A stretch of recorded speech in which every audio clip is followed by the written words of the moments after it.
one play. You can't do that in the national team. Do I look like I'm freaking kidding? Those things that are absolutely insane. Successful and sexy? No. And was it aggravating at times? Yes. Sorry, That's not very fair. It's not about being fair. Welcome to the greatest soccer show ever.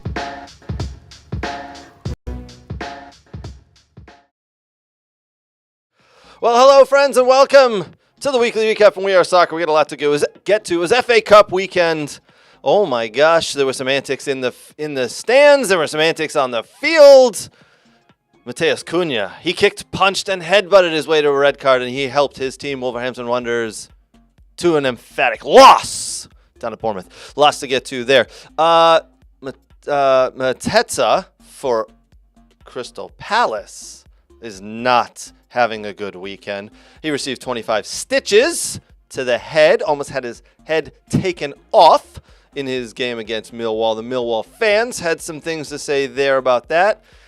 We're going to talk about that. We got a lot to get to. Listen, Messi was also rested today as his team played Houston at Houston. Did it matter?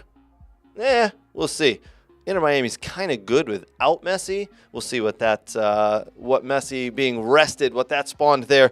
We got a lot to get to. We're going to talk about the Bundesliga. We're going to talk about the La Liga that still goes on, and three teams within a couple of points each other. Who is going to take the La Liga title this season? Lots and lots to get to. By the way, Plymouth Argyle went up again on another one of the big boys. Could they hold on like they did against Liverpool?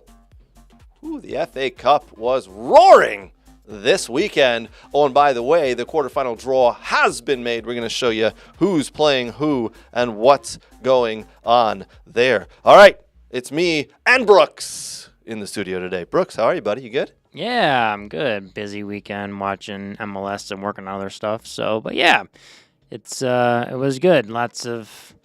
I watched a bit of the first match yesterday, the Charlotte-Atlanta match, and then, just was working on soccer stuff and just kind of relaxing, and, not too much, nothing crazy. Nice. So, let me ask you. Mm-hmm. Does it matter if Messi gets rested? Are you against that? Because he's 37 years old, be turning 38 very soon here. Does it matter that Messi gets rested? Like, I know it's a huge thing in the NBA. The NBA is cracking down on teams resting players. Does it matter? Are you concerned at all? Do you think the league suffers? Obviously it's needed because he's 37 years old. Yeah. Does it matter? What are your thoughts on that? You've heard the controversies in the NBA when players get, like LeBron, travel and get rested. Sure, yeah. What's your thoughts? Listen, the NBA plays many more games anyways than MLS, and you're not playing, 2 nights later. At least you get a break of, 72 hours before most soccer games, right? So, True. I think it's fine. Houston, essentially, they didn't give the money back, but they said, hey, you can pick a match further, and we'll allow you to pick a match ahead of, in the future for you guys to just come instead of reimburse them the tickets and everything. So, if you went to the match and you wanted to see Messi, you're disappointed, but you still got to see Suarez and Busquets and Alba and a lot of other guys, to be honest with you, and they're beating your hometown team 4-1 right now, so there you go. Yeah, if Messi was there, it could have been worse than 4-1. 4-1 down to Inter Miami right now in Houston, as Brooks said there.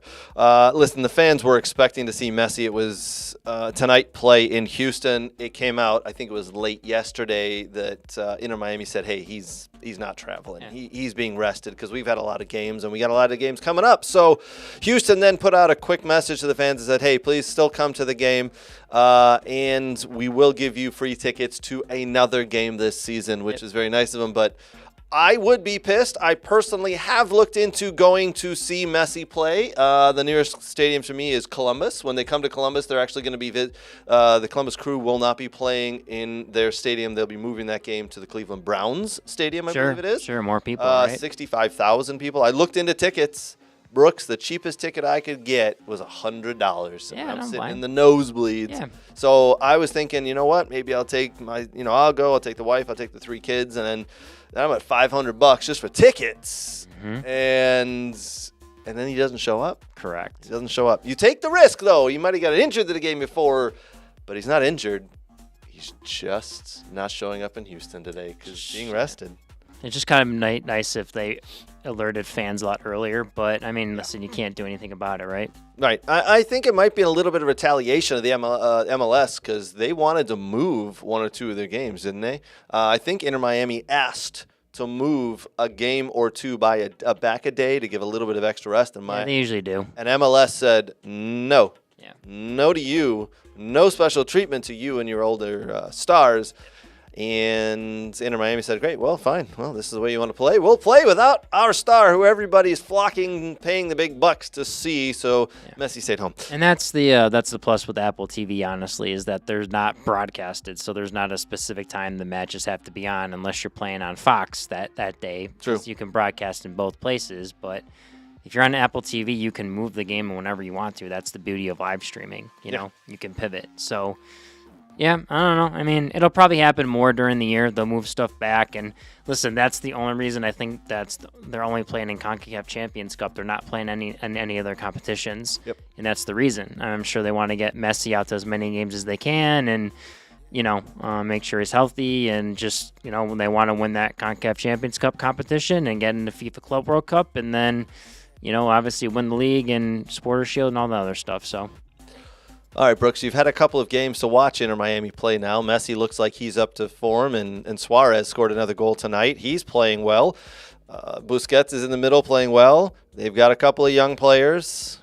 Are they going to do it? Are they going to go all the way, Brooks? I think they have the talent. I mean, especially when the young guys can step up and play, especially like the match tonight I was watching before we just, started the show here. They're interesting. They have the players to fill in when Messi is gone and when they get injured, because that was always the part with the first year and in the last year was that when injuries happen to those players, who's going to step in and who can get goals and run the show and move the ball and slip guys through, and so they've had those players and they've stepped up and they've done well. Young South American players that have stepped in and done well. Miami's done a nice job bringing in players to surround their older, aging stars. Good young players, and hasn't cost a lot of money because they don't have a lot of money to spend after they've spent all their money on the aging stars of Suarez, Messi, Jordi Alba, and Busquets. So, but those players have filled in nicely. Again, it's a nice win today. They won a Champions Cup game this past week as well at home, the Kansas City, the return match there. So they move on. Yep. Lots of games coming up to play Columbus, I believe. And correct. And then the next game, they are heading. One of the games coming up, they're heading down to Jamaica. Oh yes, that's in. That's Champions Cup, I believe. Yep. Yeah, they do. They play a team in Jamaica. So they're playing a team out of Jamaica. Yep. Messi's never played in Jamaica. The team down there, whose name I forget, play in a stadium that seats 3,500. Do you want to guess what the Jamaican Football Federation did? They probably want to either move it to a bigger stadium, probably like the National Stadium. They moved to the National Stadium, which seats 35,000. They're going to take advantage of it as well. Oh, yeah. Everybody wants to see Messi. They'll sell that out 10 times down there because, again, he's never played down there. And if you get a chance to go watch him play, you got to do what you're going to do to see him play, man. You got to do what you got to do to see the best player in the world, the guy who's the best player to ever touch a ball, step on the field. That's Cavalier FC. They're playing in Jamaica. Right, Cavalier. I played against Cavalier. Oh, did you? Yeah, there's a Jamaican team up here. A bunch of Jamaican guys. They named their team Cavalier. Ah, there you go. Yeah, good dudes, by the way. All right, so listen, MLS is kind of hot at the moment. It's going on. There's a lot of results this weekend, Brooks. You and I were talking before the show about some of the results. 4-1. Cincinnati losing to Philadelphia Union. I only wish Nate was here so I could tell him about it. Sure he watched it. I'm sure he did. I'm sure he's not happy. So Atlanta United with losing Almiron back, go down 2-0 to Charlotte. Yeah, that's a hard stadium to play in. I reading a lot of stuff and then honestly watching that Onside documentary that Apple TV did for MLS. The players talked about how loud it gets, like the Charlotte FC stadium, and they fill Bank of America Stadium where the Carolina Panthers play. They fill that to the max, and it gets super, super loud. So it is a tough place to play, and it's not easy to win there. They take the Charlotte FC takes the W 2-0. Wilfred Zaha gets an assist and a goal. in his MLS debut. He was not with the team when they went to Seattle last week, where they got a draw against Seattle. So, good start for Charlotte FC and Wilfried Zaha. That team will be very dangerous, especially when you beat a good Atlanta United team and you kind of contain Almiron and Latela, the striker they bought for a lot of money from Middlesbrough. Yeah. So, yeah. I think I was just. Oh, my phone starts pushing there. I think I was just expecting more from Atlanta and not quite so much from Charlotte at the beginning of the season here. I think, and Zaha named man of the match, but by the way, we looked up the FOTMob report, and he wasn't in the top 3.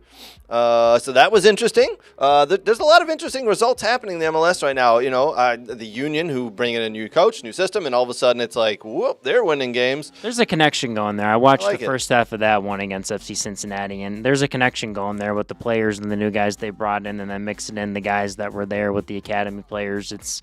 They were running circles around FC Cincy, and it was tough for FC Cincy to possess the ball and to keep it. And then in transition, they got crushed. I think you said there was like 14 shots and expected goals were like 4 or 5 or something. You were telling me. Yep. That game could have been like 5-6-0 or 5-1, 6-1. Especially, and there should have probably been 3 or 4 goals in that first half. I think there were only 2. But yeah, they're moving on all cylinders. They're playing a little more soccer than they have in the past. Looks like Bradley Carnell is doing a very good job, moving in there and getting the team to play and getting to click on all cylinders. Again, it's still early in the season. You never know which direction it could go depending on when injuries happen and whatnot. But that was a good one. DC United in Chicago. DC United coming back at the death in the 95th minute off a poor clearance off a corner, and DC United gets the ball, plays it back wide. Andrew Grootman doesn't close down.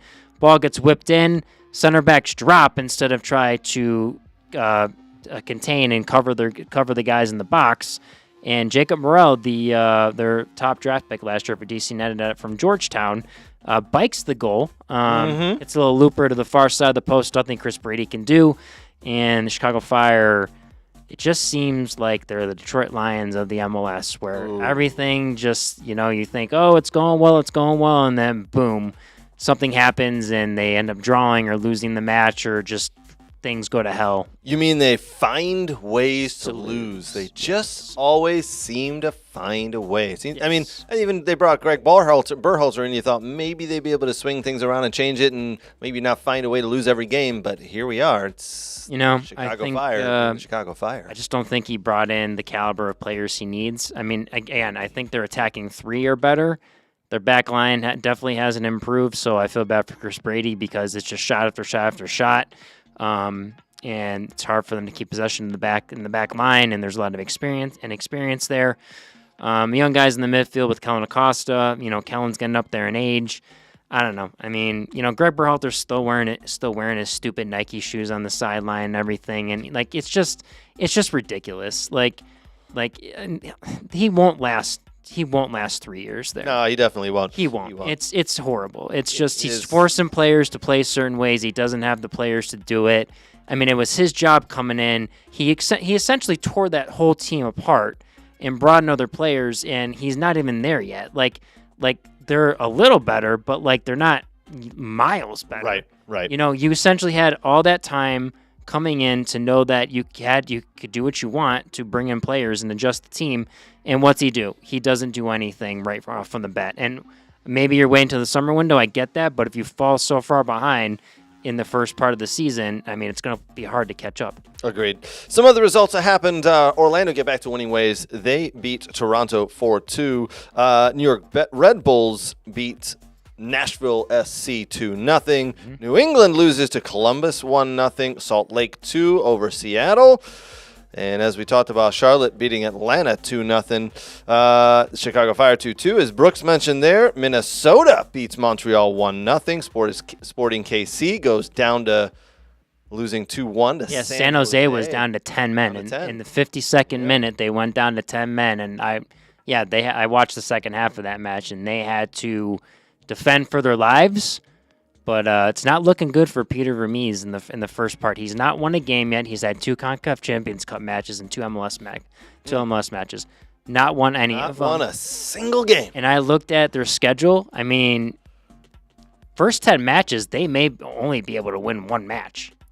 And that's bad. He And could find his way out of town real quick with not winning games in 10. the problem with Peter is he's got the GM and the head coaching role. I get that, but the owner at some point is going to go, hey. Well, if you watch 10. the Onside documentary, they talk about that last year and how he was a little bit on the hot seat and how he got out of it because of injuries to players. The owner was like, well, we were really injured and we weren't at full strength, and I'm like, that's not an excuse. You find ways to put stuff together. Sounds like and you do talked the owner into keeping him. He did. He talked to him, and to me, if he's at the bottom of the table halfway through the season, there's no way out of it, in my opinion. That'll be 2 years in a row. He's been there since 2009, and don't get me wrong. When he took over, when they fired a coach, he came in 2009 and took over. I mean, he had that club moving and going, and they were always a difficult team to beat. But I think things have just gotten too comfortable. It's too. I mean, not many people like to go face Peter and talk to him. He's very intimidating, and I think that is very rough on a culture when you can't joke around and be yourself a little bit. So that's not easy at Sporting. I think it's time for a change there. And listen, he has been a great coach. He was a great player in MLS, but and for U.S. men's national team. But I think it's time to change there. I'm going to put you to the sword, Brooks. It's not. I think it's time for a change. It is time for a change, is it not? Yeah. It's time for a change. Yeah. Mm-hmm. It is absolutely time for a change, and I agree with you. Some other scores that happened: Colorado beating Dallas. Drawing. 3-3. Sorry, Dallas 3-3, and then LAFC 1-0 over NYCFC. Yeah. Portland 1-0 over Austin. Yeah, that was. I mean, it wasn't a great goal, but I mean, we got it done. I mean, Timbers get it done, right? It was DaCosta, the new big transfer after Vander left, that came in from League One from Lens, I believe he came from. Lens. Yep. And listen, it was a free kick whipped in. Brad Stuver didn't read it well, nor did the center backs. No one touches it, goes right in the net. That's the 1-0. Good foul drawn by Ian Smith, though, the first-round pick for the Portland Timbers this past year. So, college guy playing and getting some minutes early on in the season here, and a good win for Phil Neville to start after that smacking that Vancouver gave him the weekend before. So we'll see if they can continue that momentum and go into next week and get a win. Last game we'll chat about at the MLS is San Diego FC's first home game against they hosted St. Louis City at 0-0. Some nice action on the field. Unfortunately, some horrible action in the stands as a lot of the fans were caught chanting a slur word in Spanish. Yeah. This has happened. This has creeped up. This keeps happening.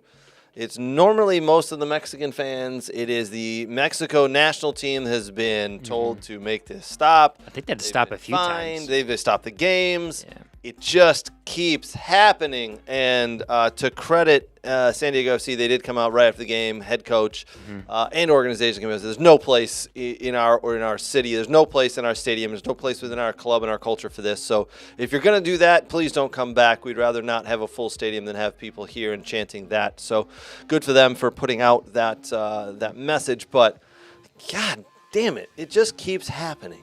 This slur keeps happening from the Mexican fans when they attend these games, and it normally happens when goalkeepers are running up to take the goal kick, and it's just, good God. I know. When can we just stop with this? Well, it'd be nice if I mean, it happens all the time. If you watch any U.S. men's national team and Mexican national team game, in a Gold Cup or whatever, there's always some stoppage of play. Because you see everyone get to the center of the park, and then they got to stop and they got to put on the PA, hey, please stop saying so and so, and it's just, I mean, it's rough. I mean, listen, for San Diego with Irving Lozano there, you're going to get a lot of Mexican national team fans. It's just what's going to happen in Southern California, and that's a good thing. You want that stadium, you want Snapdragon Stadium. We're on the campus of San Diego State University. That's the football stadium they're playing in. You want them. You definitely want that full of fans, and you want to represent the league well coming into the league the first year. But it's just, how do you contain it? What do you do? Do you have to start banning fans that start to? But how do you do that? How do you do that? How do you do that? It's almost impossible, right? To ban a small cluster of people all over the stadium that start chanting this. It's almost impossible, but at some point it will get cracked down on. So anyway, all right, we got a lot to get to. Brooks, there's a goalie rule change that's going to be enacted and started next year. I want to talk to you about that. You said you think it's a good thing. I kind of differ a little bit. We're going to talk about it. We've got FA Cup action. We're going to talk about all of that coming up right after this.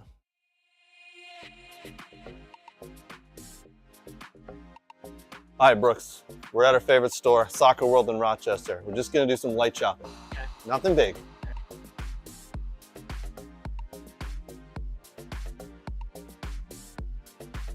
Ooh, pretty colors. Oh, and one of these too? Ooh, Germany. Nate would like this. Hey, Brooks, look at all these. Look what I got.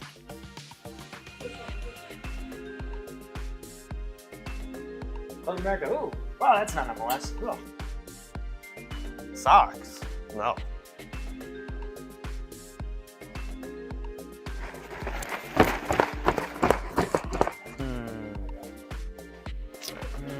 Ooh, a ball pump. Next to line. Sir, you're next. Right. That's a mannequin, you know that. Huh? It's a mannequin. Oh. Sorry, sir.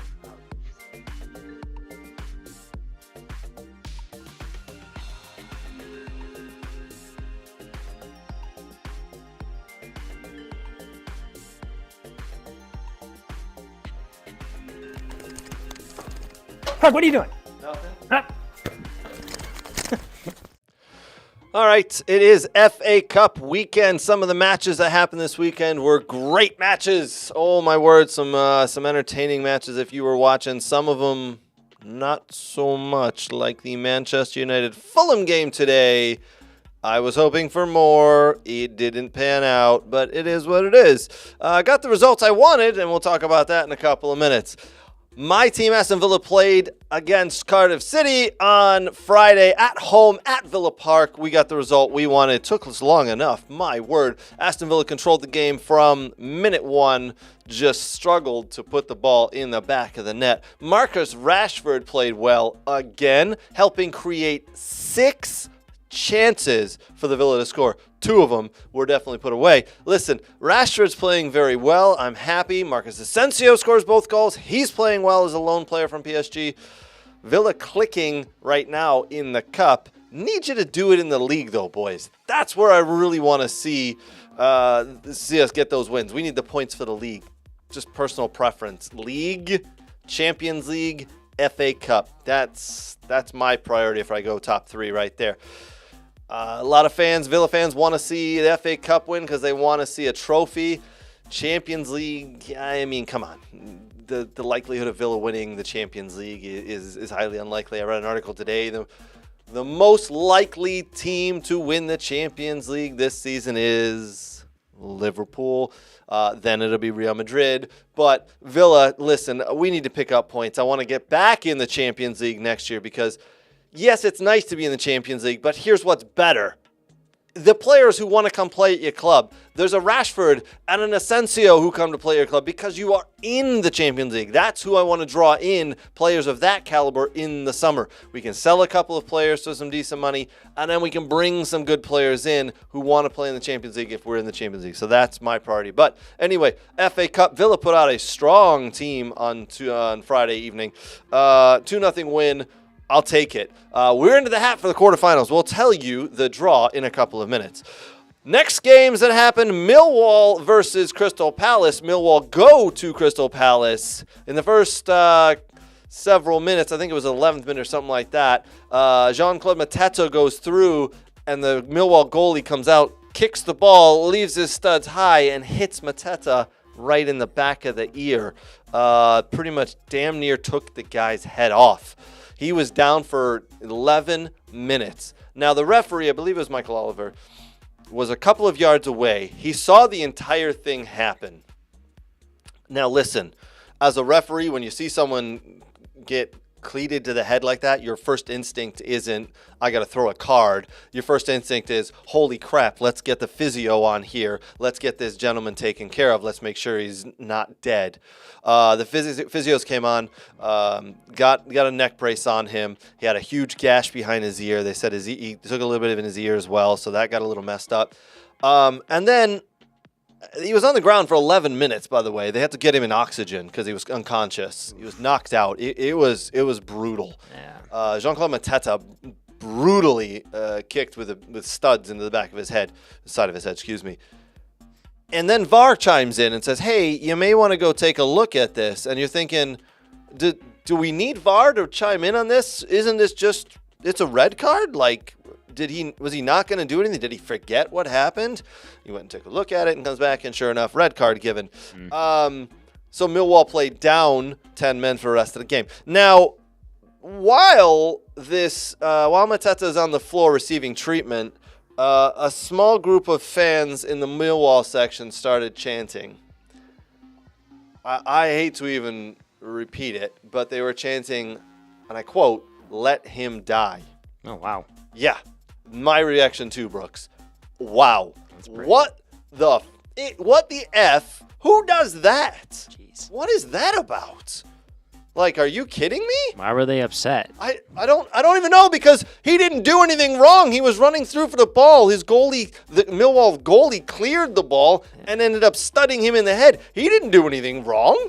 So That was at the supporter section. that was the Millwall supporter section. They should ban them for a game or two or something. I 100% believe the Football Association is going to come back and we'll say revisit this situation. They should put their foot down and say, this is not okay. No. There's fines there. You're not going to have fans traveling for the next 3 games. Are those like the hooligan people that do that? Yeah. So we all know Millwall. There's a couple of films, right? Like Green Street Hooligans. That's West Ham, but Millwall in there, I think. Sure. There's a couple. We all know Millwall, and I've been to Millwall, by the way. I've been to the Den. It is. Is it rough? It's a bit rough. Yeah. I mean, Nate tells us how crazy the Bundesliga hooligans are. I mean, is it the same way with England? Yeah. Are you separated? Like, there's no merging of opposing. Oh no. There's no merging. So when I was there, it was when Villa was playing in the Championship several years ago.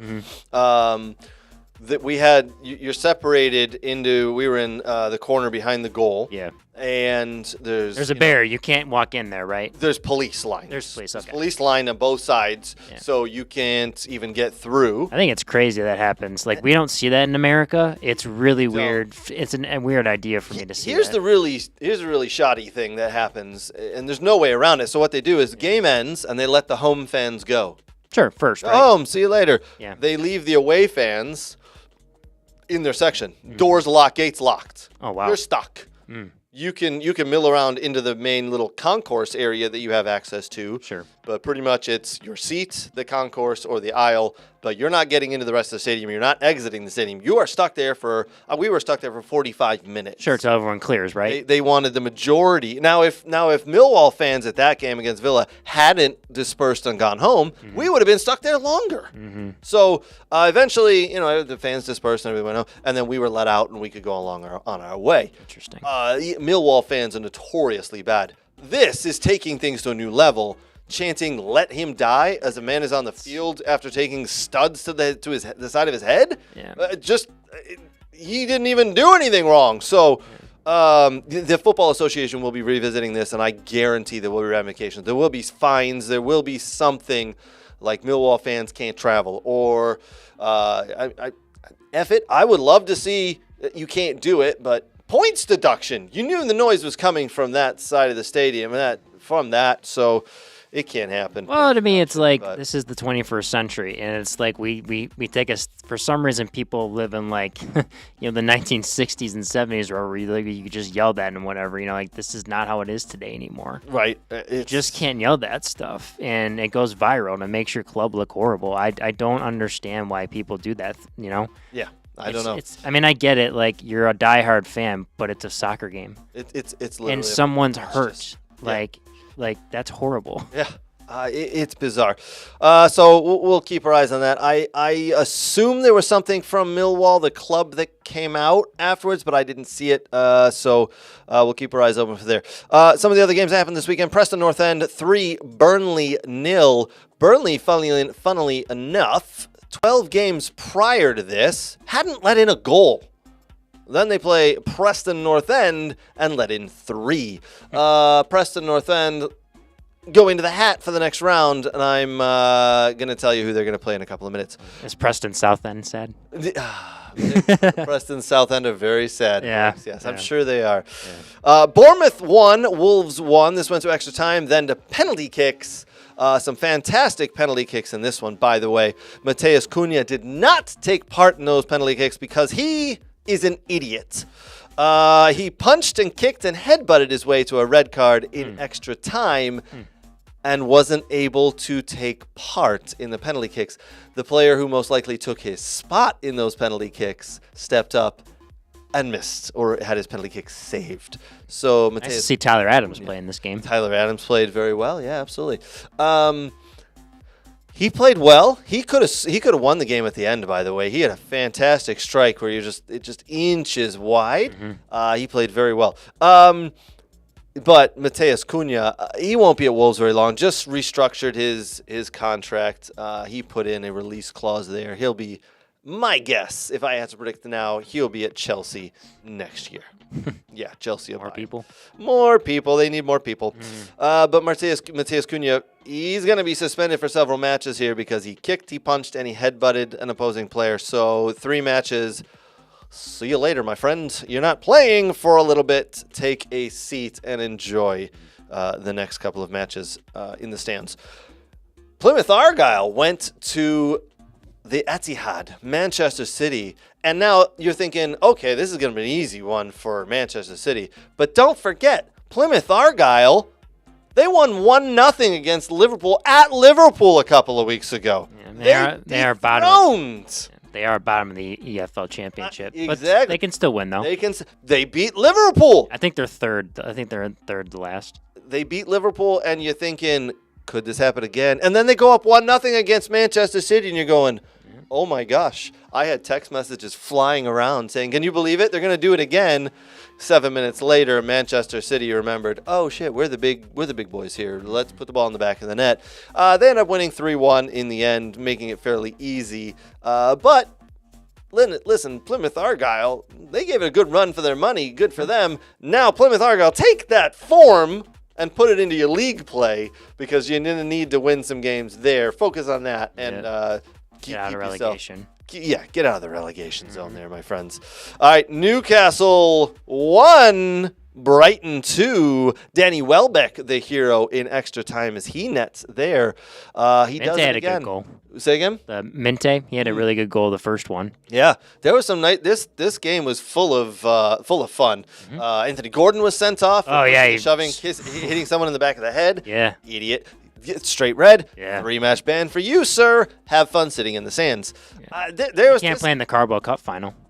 Really? Yeah, is that what it is? I think that's what I read. He can't play in the Carabao Cup final. You silly boy. You silly boy. And Newcastle definitely won a trophy. They haven't won one in a while, right? They have not. They definitely won a trophy. Yeah. Especially the thing they've been doing. Listen, sorry about your luck, Newcastle, but you're out. Danny Welbeck, Brighton Hove Albion, moving through to the next rounds. They will play the winners of tomorrow's game, Nottingham Forest versus Ipswich. So that is one of the quarterfinal matches. Here are the rest. All right, Fulham, after beating Manchester United, we're going to talk about that game in a minute here. Fulham beat Manchester United today on penalty kicks. Fulham go host Crystal Palace. That'll be a good game, actually. That'll be a very good game. Both teams in good form. Preston North End, for everything they've done, get to host my Aston Villa. At least for them, it's a home game. Aston Villa will bring the heavy. They will bring... Is that a big stadium? No, Western North no, End? no, no. It's No. not a big stadium at all. But Villa will bring their stars, and they will look to win that game. They're gonna put an emphasis on it. Bournemouth, after winning today, get to host Manchester City. So Manchester City gets to travel down to Bournemouth, whose stadium is around 15,000 people, if that. So big game there. Bournemouth hopefully can knock off Manchester City. Brighton Hove Albion, as we said, after beating Newcastle today, get to host the winner of tomorrow's FA Cup match between Nottingham Forest and Ipswich. So- Brooks, go ahead. I'll let you talk. Well, my question was for you. I don't know if you're going to ask me this question, but which team do you think which match looks interesting besides obviously your Villa match, and then who can play upset or spoiler? So obviously my Villa match is number one for me. But I really like the Fulham Crystal Palace game or the Brighton Hove Albion if Nottingham Forest win. Yep. I think Brighton versus Forest will be a really fun game to watch. Yep. So yeah, if you had to pick one of the games out of here, which one would you pick? That Bournemouth Man City is interesting because as of late, Bournemouth's been pretty steady. They really have. You They've know? been playing well. Yeah, they've been playing well, and Man City doesn't look like themselves. I mean, no shocker if they win like 2-1 or 1-0, and plus they host Man City, which is in more of their favor too. So, All right, Brooks, if I asked you to pick right now a winner of the FA Cup, who do you pick? Who's going to go from that list in the quarterfinals? Who wins? I honestly think Brighton can do it, to be honest with You you. think Brighton can get there and do it? I think All they right. can. Watch it be Brighton and Villa playing the final. Oh, that'd be brilliant. Yeah. I think it'd be great. Yeah. I think Villa can go on and win it. I think they'll put an emphasis on winning it. Unfortunately, again, don't get me wrong, I want to see us win the FA Cup, but I'd rather see us do well and better in the league. But I see Villa putting an emphasis on the FA Cup. Again, they'll bring the stars and they'll play and they'll put everything towards getting a trophy because I think that's what Unai Emery wants to do. We'll see. So I'm actually going to pick Villa to win it. Okay. Yeah, I think that could happen. We will see, though. All right, we got a lot of other stuff to get to. Goalie rules change. Naomi Germa got injured. A couple of other pieces we're going to talk about here. We're going to do that right after this.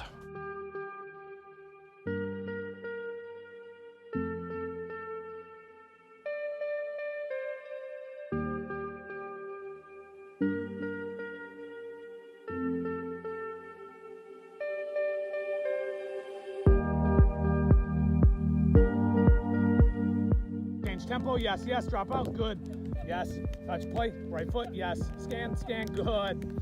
Touch in, play, drop your hip, right, yes, good scan. Yes. Jay, well done. Good side on touch. Play, see it, yes.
All right, lots of other stuff to get to. We didn't really talk about the Man United Fulham game. It was a really boring game. I'll be very honest. I was bored to death with this game.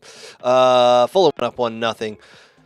For Bruno Fernandes drags Manchester United back into it, ties at 1-1, and then both teams had chances to win it. Both goalies played very well, making big saves towards the end.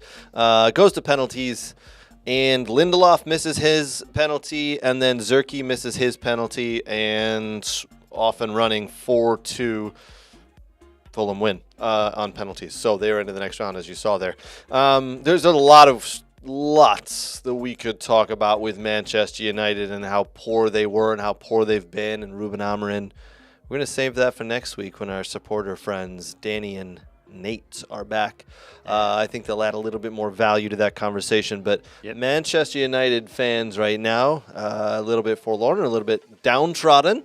This is new territory for you guys. I mean, Welcome. 16th place is not out of the question with what's happening. No, I mean, there's a couple of people. I mean, I think saying Everton and West Ham are going to jump them. I don't think Wolves catches them, but Yeah, they're not far from them. They're like 3 points or so from them. Wolves and Everton. We've got that. This isn't quite fully updated, but it's close. I mean, yes, West Ham and Wolves could jump them. I mean, Everton's 1 point below them. I mean, there's no chance. I think Wolves are 8 points back. Yeah, no right? chance. And then Ipswich are 13 points back. So but there's a great possibility that they finish in 16th place. Oh yeah. Oh, absolutely. I mean, it's terrible. It's right bad now. there right now. The football that's being played at Old Trafford from Man United is some of the absolute worst I've ever seen in my life at that stadium. And I'm 44. I don't think I've ever seen a team this bad put on the Red Devils shirt. It's just terrible. Mm-hmm. Oh my God. And you won't hear me say this very often, Brooks, but I feel bad for some of the fans. I have a lot of friends who support that club, and I feel bad that they're having to deal with this. It's not fun to watch your friends be upset, and you know how it is when Villa lose. I'm pissed off for 48 hours or more. So my friends are the same way. The problem is the Man United fans. I was talking to a friend of this who's worked over in European football, is over here and does stuff in America. He, I told him, why don't the Man United fans just stop showing up? And he's like, there's too many of them across the world. Yeah. They're so national that it doesn't matter. Like the morons from America come over and they still want to go to the game when the locals over there are like, what are you doing? Stop supporting our club because we suck. Like that's just the reality of it. When you're a club that big and everyone wants to go there because they want the experience of the roof that leaks water and the team that sucks, just because they love the colors or they are fanboys of the club or whatever. So you're not wrong. Yeah. You're not wrong. That's bigger conversation. We'll have that next week. Who knows? Maybe they'll win a game. Maybe they'll win the next game, and everything will be sunshine and butterflies. Maybe. I mean, I doubt it, but we'll see.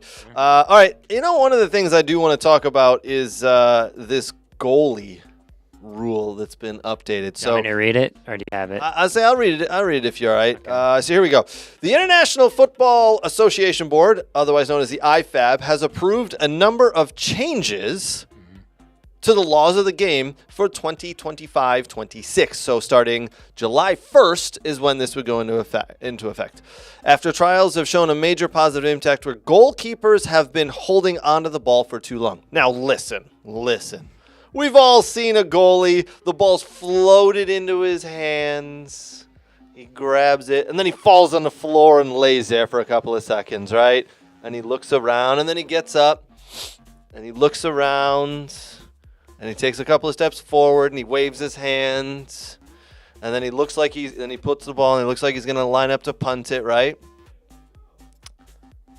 And then he looks up again and waves his hand again, and then he punts it. And by the time you're like, that was like almost damn near 20 seconds, man. By the time that thing hit your fingertips to the time it left it, that was damn near 20 seconds. So I get it. I absolutely get why we're doing this. And my goalkeeper at Aston Villa, Emiliano Martinez, the World Cup winning Argentine, is one of the biggest culprits of this. Sure. He is, we call it shithousery or S-housery. He is very good at this. He grabs the ball, falls down, lays there for an extra second. He's very good at it. So I see where this is coming from. Okay. So the IFAB has unanimously decided to amend the law 12.2, which is indirect free kick. The amendment means that if a goalkeeper holds the ball for longer than 8 seconds, the referee, using a visual 5-second countdown, the referee will award a corner kick to the opposing team. So what, it gets put on the scoreboard? So apparently when the goalkeeper holds the ball... Are they going to have shot clocks now for goalkeepers? Apparently they're going to put up a board. The fourth official is going to put... Like every time this happens, he has to put up a board? Oh man, they need like, so now they should install like punt clocks or something they could call 'em. I don't know how they're going to do this, I don't man. know. But I've heard it's the fourth official with a countdown clock. Or, so in indoor soccer back in the day, the goalkeepers would have 5 seconds. Or, no, I'm sorry. Not goalkeepers. When a free kick happened, you'd have 6 seconds to take the free kick. Yeah. And the referee would go 1, Yeah. 2, and you'd Countdown. visually see him 3, Yep. 4, 5, and then if you went like that, it was done, and he blew the whistle, right? So then the kick changed hands. So maybe that's what it's going to be with the visual 5 seconds. But here's my thing: if the goalkeeper goes longer than 8 seconds, the opposing team will now get a corner kick instead of an indirect free kick, which was given before. I'm actually okay with that. I'm okay with that too. Yeah, I'm like okay with that too. But Brooks, let's talk about this. I'm going to read the rest of it. The referee will award a corner kick to the opposing team rather than the current indirect free kick for more than 6 seconds of the goalie holding the ball. The following decisions were also taken at the 139th annual general meeting. Anyway, there's a couple other rules, but those aren't really important. This is the big one that comes out of it.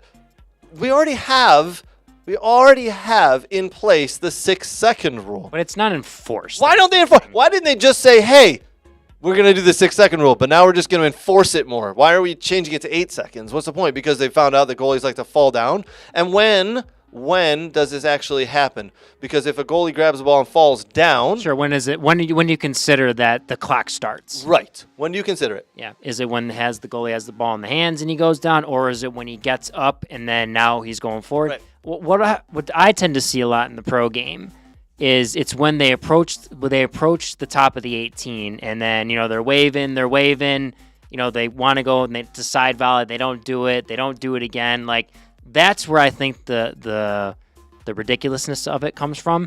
It's not so much collect the ball or save the shot, fall on it. Like, I'm fine with that. There's no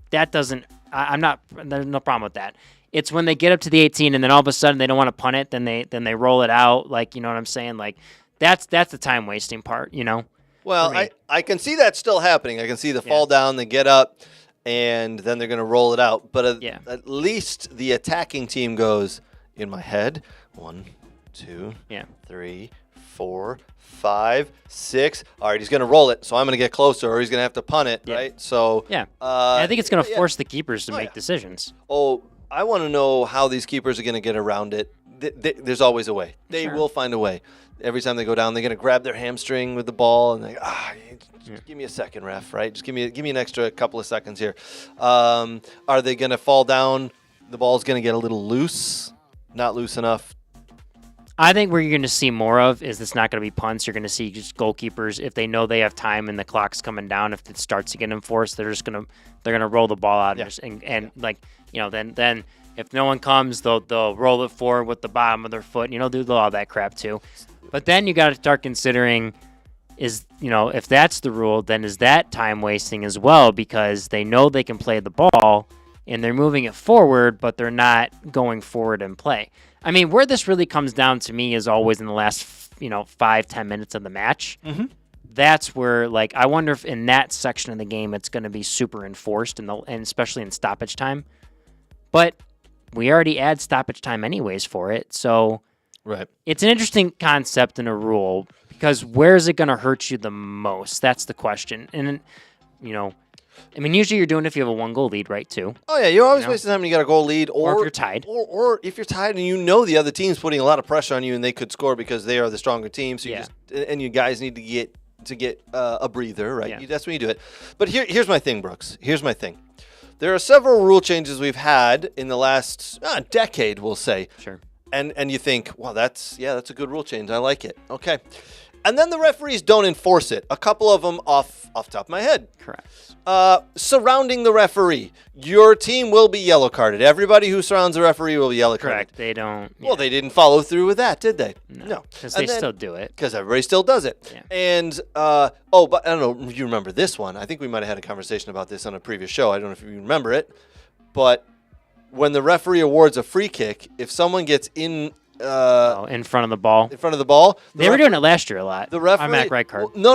Sorry, yellow card. No, a couple of, I think it was a decade ago or more now, Mm-hmm. the referee could move the ball 10 yards forward, closer to the goal. Oh, interesting. I don't Yeah. see that a lot. No, that doesn't happen. They did it for like 2 games. I saw it happen twice in the EPL, and then it went away. So, all right, they don't follow through with yellow cards for players surrounding referees. They never followed through with the rule change. I think they actually did away with the rule of moving the ball 10 yards forward. There was the 6-second goalkeeper rule change. They never followed through with that. So what makes us think the referees and anybody's going to follow through with this? But I'm going to counter my own argument with that, with saying maybe referees didn't want to follow through with the 6 seconds, goalies holding onto the ball for 6 seconds, because they're like, an indirect free kick is a scoring opportunity for the opposing team. Yeah. I don't want to be responsible. I don't want to be responsible for that. Well, the definitive rule states But giving a corner kick, the referee goes, it's a corner kick. Yeah. That's not an indirect free kick where you've got to line up and put it in that. You can so maybe that kind of lessens it. I don't know. But the rule isn't clear. It's just like almost the offsides rules. How do you define, like, I mean, that 6-second rule. When does the clock start? Again, he falls. Is it when he has full possession of it, even when he falls down? Or is it when he gets up and, now he's moving forward with the ball and looks to go forward with the ball? That's the question, is that this rule does not define what defines. Agreed. When you have full possession, that's when the clock, because if it's defined by once you have full possession of the ball and if you fall, that's the clock starts. Right. Then now as a keeper, I'm like, well, shoot, I can't fall down anymore. Right. Like I cannot, I can't do that. Like, right. So when? How? There's not enough detail in the law, and that's always the problem, in my opinion, of when FA changes the rules. I think MLS does a very good job with it, of defining the laws a little more and giving them more detail of when things start and finish. Mm-hmm. But for some reason, the FA never fully list out a descriptive detail of when things start. They were just like, well, let's just do 8 seconds in a corner kick. And then you're like, okay, this is going to be enforced on July 1st, 2025. So the next EPL season will be enforced. And it's like, okay, we're actually going to, like you said, you're actually going to do it like the one where you step in front of the free kick and 10 yards are added. Like it was 2 games, then everyone stopped doing it. So like, what's the point of having a law if it's not going to be enforced? Yeah, that's my thing. Well, we'll see. Yeah. We'll see July 1st. Some big changes for those summer games. A lot of the goalkeepers will have to find ways to get around it and try to find other ways to waste time. I think what needs to happen, that the club should be, is if FA comes up with these stupid rules and they don't enforce the laws, the FA should get fined. I agree. You tell them that. Yeah. You tell the Football Association, we're finding you. Yeah. Because we didn't. You follow told us your you're doing own this, rules but you're not doing that, and you fine us for stupider things than this. So Yeah. I like it. That's a good idea, Brooks. Yeah. All right, couple of other things we're going to get to. I definitely just want to show the Bundesliga table for the week here. As we see Bayern Munich up there again, running away with it. 8 points clear of Leverkusen. Then Eintracht Frankfurt, Mainz, and Freiburg round out the top 5. Leipzig hanging around in 6. Wolfsburg 7. Look at 9 and 10. Stuttgart and Borussia Dortmund falling down the ladder again. 36 and 35 points. Right now out of 4th place. I'll tell Nate. I know, by about 6 points there. Borussia Dortmund struggling. Stuttgart struggling again. Nate wants them to finish 6th or 7th so they can get into the Europa League. Yes. Then at the bottom you've got movement. Holstein Kiel jumped Yes, sir. Heidenheim. Yeah. Heidelheim, Holstein Kiel, and Bochum down there. Those 3 definitely gonna be gone at the end of the season. But that is your Bundesliga table. Now, here's the fun one. Take a look at this La Liga table. Every single week, this thing seems to shake up. In the first 3 spots there, you've got the 3 teams that are going to run away with it. Barcelona, Atletico Madrid, and Real Madrid. Depending on who draws and who wins is who ends up in first place here. 3 points separate those top 3 clubs. Barcelona leading the way on 57, Atletico on 56, and Madrid on 54, all on 26 games. Athletic Club, Villarreal in 4th and 5th, respectively. And down the bottom, Real Valladolid and Avilés and Valencia. Valencia in a fight there. They're not that far off they could make it up. Alva is doing all right, but Real Valladolid, see you later. You going to be gone, especially with that negative 43 goal difference. My word. My Las Palmas needs to win some games. Yeah, man. Yeah, that'd be good to see them win some games. Get up to, they're close. They're on 24. They're only a point out of the zone right now. Yeah, it's crazy. Girona was so much higher last year. They were on top of the league for a little bit last year, and another Etihad group going to win another league or whatever, and they dropped down a little bit, but different story this year. Yeah, definitely. They're struggling this year. After 26 games, only 9 wins, 12 losses, 5 draws. Not the same Girona we saw last year, is it? Nope. No, sir. All right, couple of other little pieces we're going to get to here, and then we're going to wrap up. Stick around. We've got 1 or 2 fun pieces to talk about. We'll be right back. I'm Craig Hearn. Today, I'm here with the football doc, Dr. Zachary Atwood. He's going to show me some simple exercises and stretches to do before my soccer games. Because to be honest, I'm getting a little older and I need to be better prepared for these games. All right, he's got some stuff he's going to show us. Let's jump in. What's up, guys? Dr. Zach here with Craig. We're going through a dynamic warm-up here. Super important, especially in this age group as we get older. A lot of guys that I see, they go right from their car and straight to the field without any warm-up. We want to make sure that we're getting the body warm, we're getting loose, we get the heart rate up so that we can help reduce injuries. All right, guys, so I've got Craig currently doing some grass sweeps. He's doing a Frankenstein stretch, and he's also going through some pogos right now. Whoa, Craig, what the hell? Yep, sorry, Doc. All this newfangled dynamic warm-up, this and that. What was wrong with my old warm-up? Oh, yeah, the doc was right. Definitely need the new warm-up. Oh, good Lord.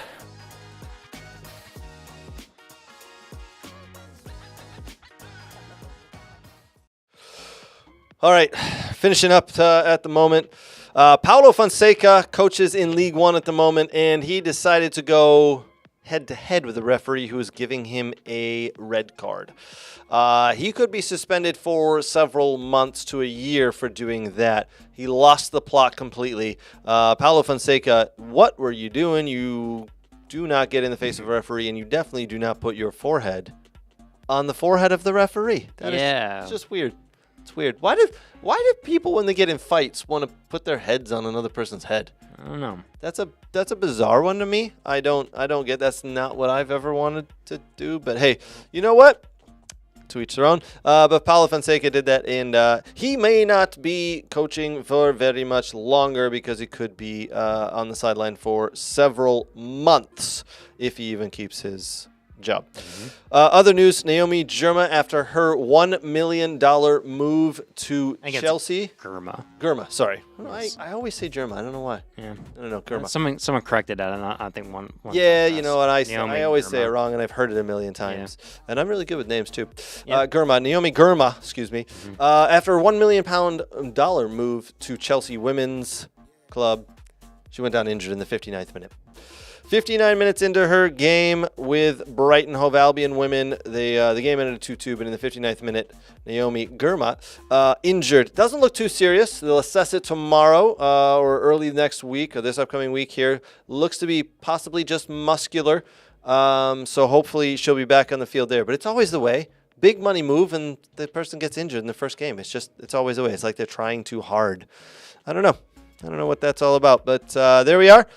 Hopefully she can get back healthy and on the pitch. All right, I do want to say a big thank you to our sponsors and our partners. A big thank you to Soccer World, soccerworld.net for all of your soccer gear needs. If you are here in Metro Detroit, visit one of their 3 locations, Brighton, Canton, and Rochester. Brighton is my favorite.